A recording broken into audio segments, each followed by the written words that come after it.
بسم اللہ الرحمن الرحیم۔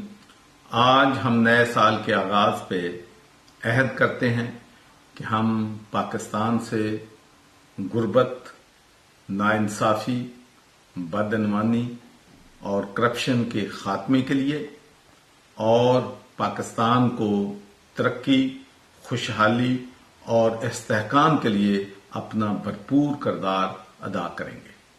آج ہمیں اپنے ان کشمیری بھائیوں کو بھی یاد رکھنا ہے جنہوں نے پاکستان کے لیے، پاکستان کی شہرت کو بچانے کے لیے اپنی جانوں کے نذرانے دے رہے ہیں۔ وہاں کرفیو ہے، ظلم ہے، بربریت ہے، اور جس بہادری کے ساتھ ہماری بہنیں، ہماری مائیں، ہماری بیٹیاں، ہمارے بیٹے ظلم کے خلاف لڑ رہے ہیں، ہم ان کے انشاءاللہ شانہ بشانہ ان کے ساتھ کھڑے ہوں گے۔ اور آج ہمیں اپنی افواج پاکستان کو، اپنے انٹیلیجنس اداروں کو، اپنی پولیس کو بھی خراج تحسین پیش کرنا ہے، جن کی وجہ سے پاکستان ایک سیف اور پرامن ملک جو ہے وہ بن چکا ہے۔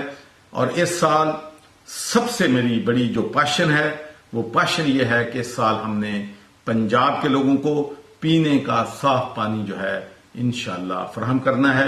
تو میں این جی او سے، مخیر حضرات سے بھی گزارش کروں گا کہ اس مشن میں وہ حکومت پنجاب کا اور ہمارا ساتھ دیں تاکہ ہم پاکستان میں اور پنجاب میں لوگوں کو پینے کا صاف پانی پہنچا سکیں۔ پاکستان پائندہ باد۔